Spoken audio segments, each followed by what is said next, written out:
I want to know who is Canada's best premier right now. So I've created a tournament. All the premiers and a few interesting inclusions face off in straight elimination games. AI selects who matches on and who gets eliminated. In the first round, we had some crazy upsets. Daniel Smith of Alberta got eliminated by Wab Kinew of Manitoba.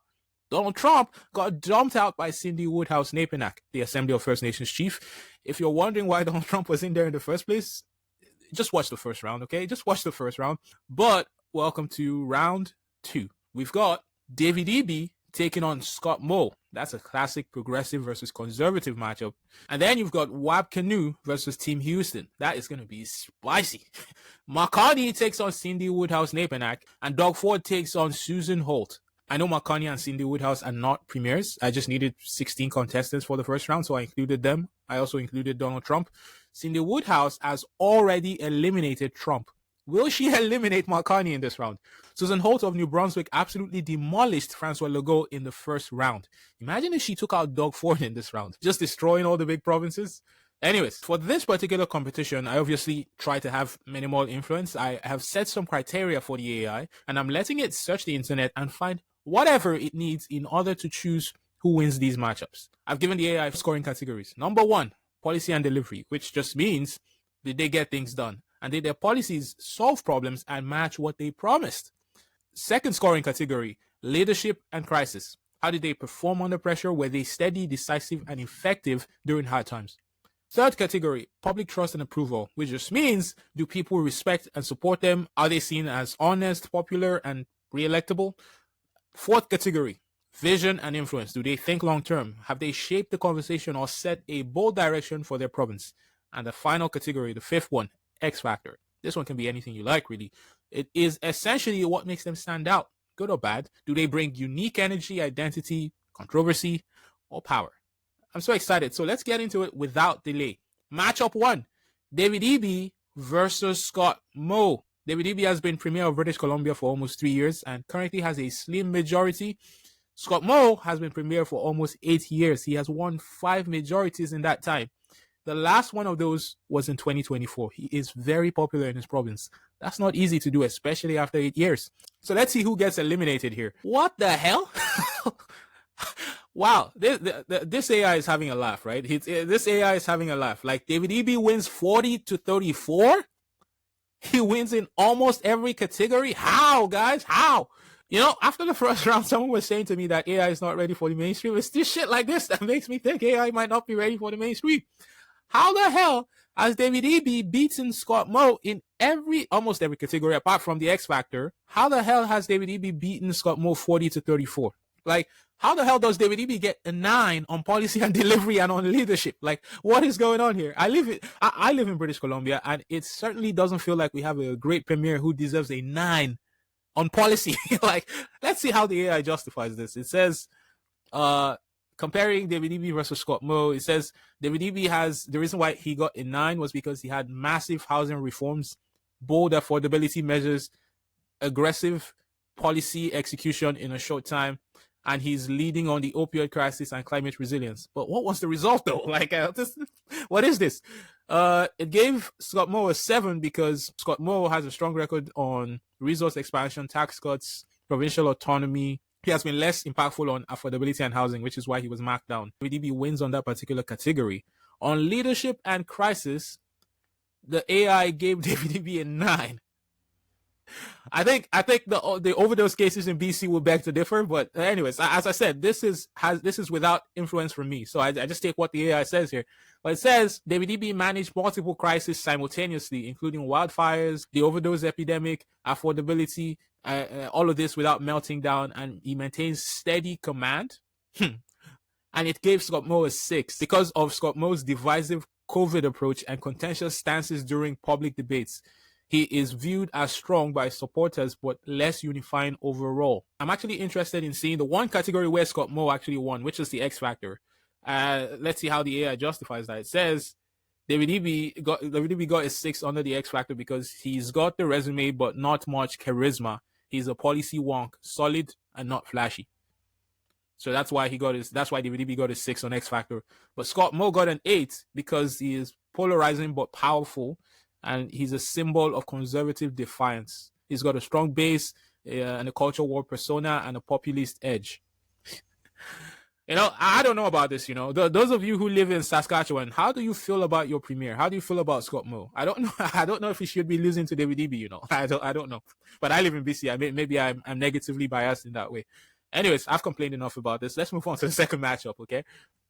Okay, second matchup. It is smiling Wab Kinew of Manitoba versus Tim Houston of Nova Scotia. Wab Kinew has been in office nearly 2 years and has made a splash. Like, people seem to like him. Tim Houston has been premier for almost 4 years. He is rated very highly. So highly that there have been rumors that he might be the one to take over as leader of the Conservative Party of Canada if they sack Pierre Poilievre. So this one might be a pick 'em. I'm not even sure how this is going to go. Both of them have had strong early success. So let's see how this one goes. Oh, shit. Wab Kinew wins by 4 points, 39-35. Personally, I think 9 on public trust and approval. It's a little wild to me. It's a little wild. Wab Kinew gets a 9 on public trust and approval. Look, I hate to bring this up, but AI doesn't know about Wab Kinew's convictions at 22 years old. Some of you may know about Wab Kinew's dark past, which includes drunk driving and wife beating, allegedly. I actually asked the AI if this played any part in its rating. Look, I actually asked the AI if this played any part in its rating. Well, clearly not, if it gave him a 9 out of 10, but I wanted to know how the AI would justify the score. And here the AI says, Wab Kinew has a criminal history from his youth, including assault charges, some withdrawn or pardoned, and serious allegations that he has publicly addressed. He has acknowledged past mistakes, committed to rehabilitation, and framed his journey as part of his broader advocacy for restorative justice and Indigenous reconciliation. For me, Tim Houston does not seem to have as colorful a past. Look, this is why I let AI choose. I don't want my opinion to influence how it judges the tournament. Anyways, let's see how the AI actually justifies the entire scoring thing it's done here.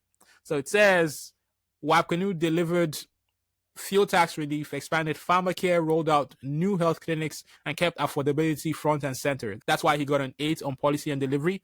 And Tim Houston gets a 7 on policy and delivery because of strong healthcare overhaul, housing agency, and clean energy and transportation reforms. On public trust and approval, it expands a bit more here. It says, Wab Kinew is amongst the most popular premiers in Canada. As I said, people like him, right? He's polling consistently in the 65 to 68% range. Tim Houston, on the other hand, is a solid second-tier premier. That's what the AI says. That's not what I said. Tim Houston's approval ratings are in the low 50s. And his trust has been dinged a little bit by transparency concerns. I talked a little bit about that in the first round. Interesting. Let's move on to the next matchup. Next matchup we've got is Carney versus Cindy Woodhouse Napanak. This is the battle of the wildcards. None of these are actually premiers, as you know. Carney, Prime Minister of Canada, of course, versus Cindy Woodhouse Napanak, National Chief of the Assembly of First Nations. Who takes this matchup? Look at this right here. I can't say that's too much of a surprise. Carney wins this 44.5 to 40.5. Carney, as an actively governing prime minister, has a demonstrable record in policy delivery, crisis leadership, which is what we're coincidentally in right now with Donald Trump and trade deals and all those kinds of things. Anyways, Cindy Woodhouse excels as a moral authority. She excels on community trust and being part of the national discourse, but she lacks the executive authority to pass or enforce policies. Cindy Woodhouse is compelling and influential, but currently constrained by her mandate. Interesting. There's not much to say there, so let's just move on. And the final matchup of the evening, we've got Doug Captain Canada Ford versus Susan Holt.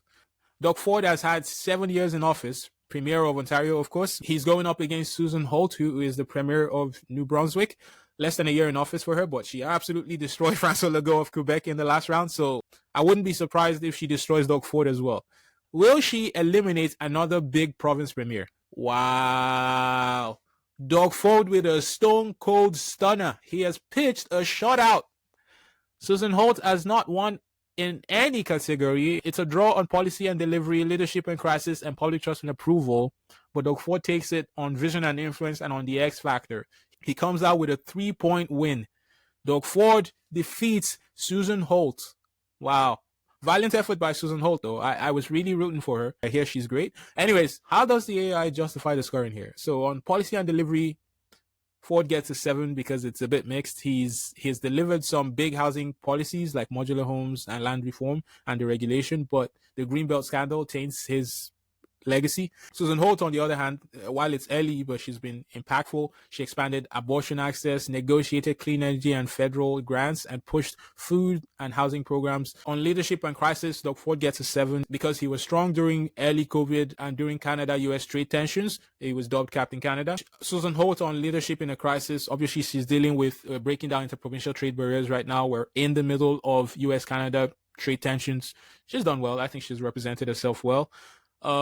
Interesting. Let's move on. Let's see the X Factor, actually, where Doug Ford actually recorded most of his gains here. Doug Ford got an 8 on X Factor.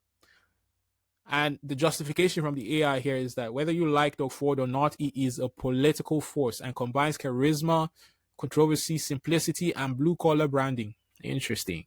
While Susan Holt gets a 6. She gets a 6 on X Factor because she is smart, she's calm, she's relatable, but lacks the flash. She's steady in her brand, which may not pop on the national scale. There's nothing wrong with that. Look, I'm just going to say I was rooting for Susan Holt, but it's okay. It's okay. This is why my opinion isn't factored into the voting, right? So, here are the brackets for the semifinals. It will be David Eby versus Wab Kinew. And we'll have Carney going up against Doug Ford. Those are your final 4, and those are the matchups. It will be interesting. Doug Ford is the last conservative premier standing. Some people might argue he isn't really a conservative. I guess the matchup between Carney and Doug Ford is a battle of the progressive conservatives. That's really where I put Carney on the spectrum. I wouldn't call Carney a liberal, really. I would say he's more of a progressive conservative in the way he actually governs. He isn't a Justin Trudeau type of liberal, for sure, right? Anyways, I'm excited to see how that particular matchup plays out. Carney going up against Doug Ford. Also, somehow, we've ended up with 2 NDP premiers in the semifinals. Like, that is very strange. Like, I can't say I agree with the choices the AI has made. That's a lesson maybe for next time. Maybe I'll bring some humans in to judge with me. But we'll see who emerges the winner here. How do you guys see these matchups playing out? Get your predictions in the chat right now. Who are you rooting for to win this whole thing? And if you're new to the channel, don't forget to subscribe. Thank you for joining me today. See you next time. Peace.